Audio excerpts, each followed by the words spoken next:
Un gilet d'avertissement plutôt qu'une tenue de camouflage.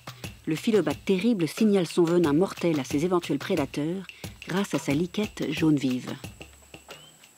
Il a une sorte de poison dans sa peau qu'il obtient de sa consommation de fourmis et d'autres insectes. En vérité, c'est un poison végétal qui passe par diverses espèces animales pour arriver en fin de parcours à notre grenouille. Les habitants ont utilisé ce venin depuis la nuit des temps pour en badigeonner les pointes de leurs flèches de chasse. Aujourd'hui, le philobate est considéré comme une espèce en voie de disparition. En vérité, on ne sait pas grand-chose de lui, à part le fait qu'il n'y a que peu d'endroits où le trouver. En 2005, Carlos Galvis est venu ici pour la première fois.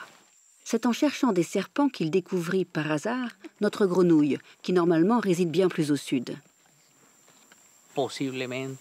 Les indigènes ont toujours utilisé ces grenouilles pour chasser et ainsi pouvoir se nourrir. Il est donc fort probable que leurs ancêtres aient ramené ces grenouilles de leur contrée d'origine. Grenouilles natives ou immigrées? Quelle est la taille de leur population? Et est-elle stable? C'est ce que veut examiner l'équipe de Carlos. Pour ce faire, il cartographie les coordonnées GPS de leurs trouvailles. Chaque grenouille reçoit un marquage visible sous lumière ultraviolette. Qu'est-ce que tu fais là exactement?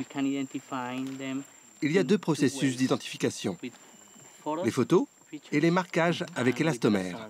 Là, celle-ci n'a pas de marquage. Ok, donc c'est une nouvelle trouvaille. Premier inventaire. Il est rendu possible grâce au soutien du zoo de Zurich. Un zoo qui se considère comme étant l'agence de relations publiques des espèces animales menacées. Terribilis est la grenouille la plus connue de la région, et donc une idéale figure de proue pour faire connaître la situation des grenouilles, celle de la terrible et des autres, et la nécessité de les protéger. Nous quittons nos philobates. Ceux-ci ne représentent que l'une des 700 espèces d'amphibiens vivant en Colombie, un pays de choix pour ce qui est de sa diversité animale.